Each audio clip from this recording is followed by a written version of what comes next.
Boring local walk, take one. Just come out for a coffee. Now that I know I can't get done. Just having a walk around the harbour, where I live, which is quite nice. It would be if weather was better. So I'm just going to have a walk around the harbour and hit you with some historical facts. And this is boring walk take 3, I think. Come along. I don't think we'll be off for long. There's loads of people about.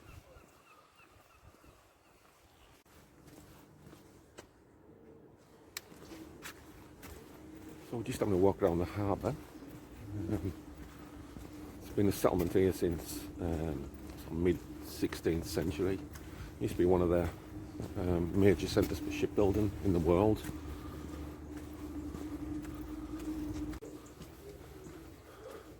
Look at these bad boys, Jesus.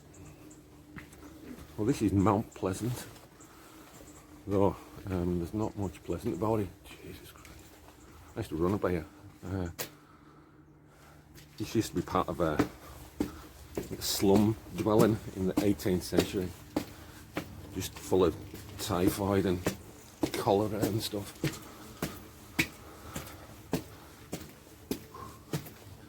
Kind of takes you up to the top where Wellington pit used to be.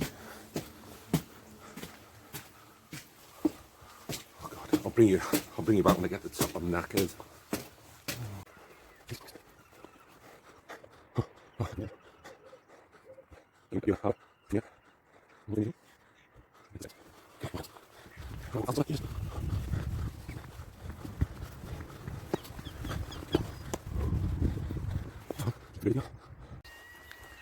I find it really hard to ramble when I'm out. I know some people are good at it, but I'm just not. God, I'm still heavy breathing. So we're going down towards where Wellington pit used to be. I don't know if I mentioned before, it was one of the most dangerous pits in the country. And on May the something, 1910, there was an explosion which killed 136 men and boys. It was the worst mine disaster we've ever seen in the town. The town used to be full of mines, you know, families used to open their own mines. Just come up to one of the mine buildings, and the mine went right down onto shore, which I'll show you in a minute. That's the ventilation chimney, which we call the candlestick, which is modelled on a candlestick from the Lowther estate. The Lowthers used to own all the land, all the mines, pretty much everything.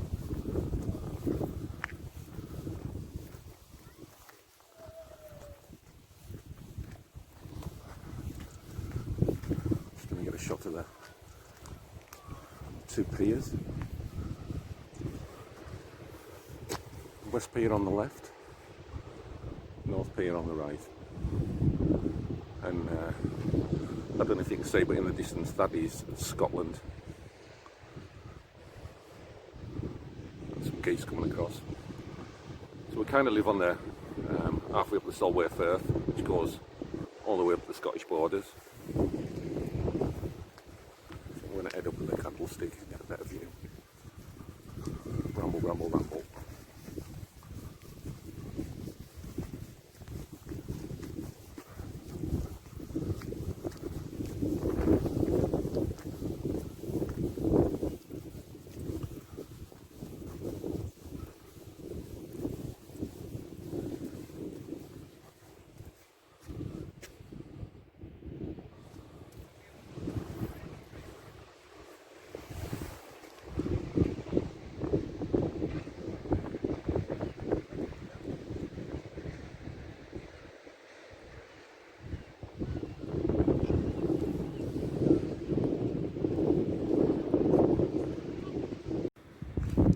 Apologies if it's windy. So this might be of interest. A little house up there that is reputedly a guy called Jonathan Swift lived when he was a kid. Jonathan Swift wrote Gulliver's Travels. I'm not even sure if that was invented or not, but that's the kind of local, story. Just in down past the candlestick. It still vents methane from Wellington pit, and occasionally when you get a lightning strike on it, it'll ignite. I'm sure I've got a picture somewhere. Yeah, it's pretty spectacular when it happens.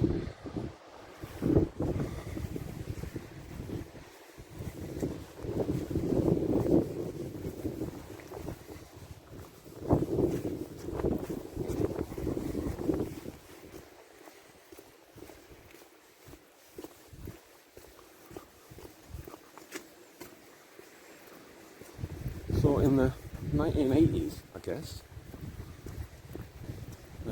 this harbour was tidal. So water used to go all the way out, all the way back in at high tide. If you just look down here, you can see kind of a little blue control tower in the middle.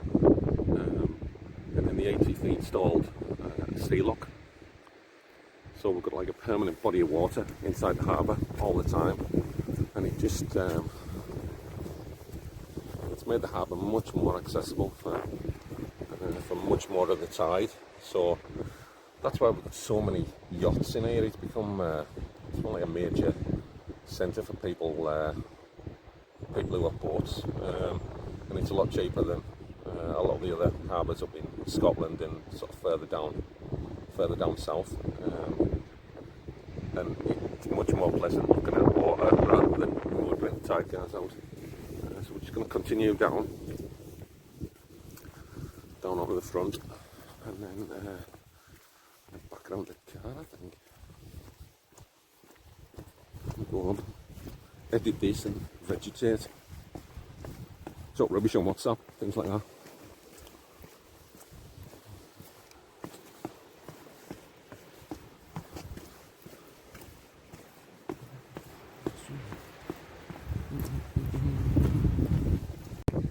Excuse me, noise.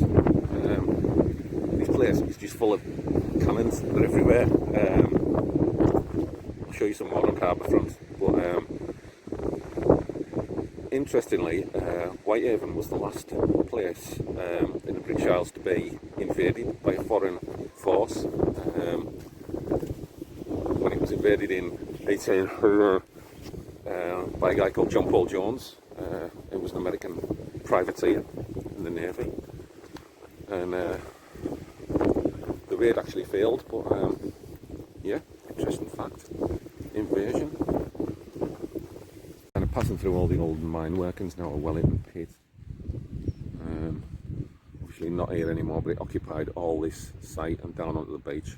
See if I can get a photo of it. I can't remember where the cannons are. There's one down here. Let's go down here. There's loads of people, so I might have to just stop filming. Just think I'm a nutter.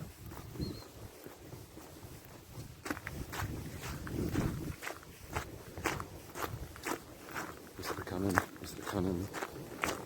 This is the cannon.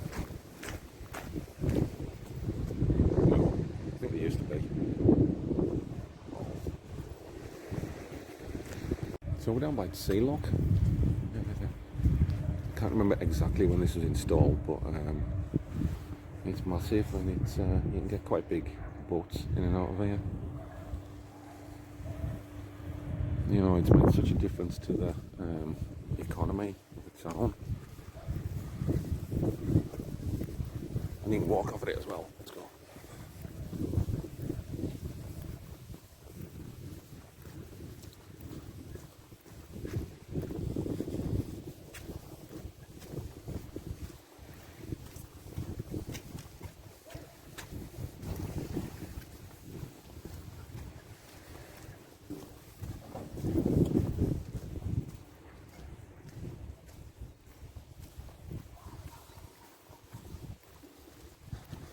Apologies for any wind noise. There's no what I can do about it. So we're just heading over to the North Pier, which we looked up before. Don't ask when I built it, I haven't got a clue. I haven't got a clue.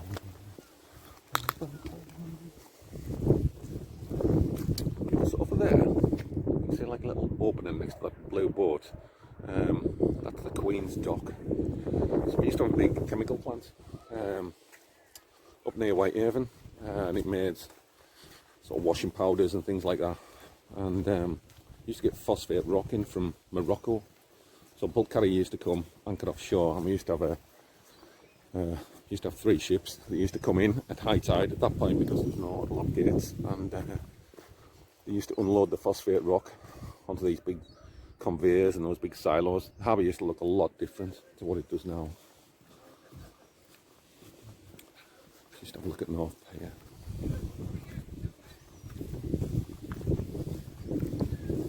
Apologies if it's windy again.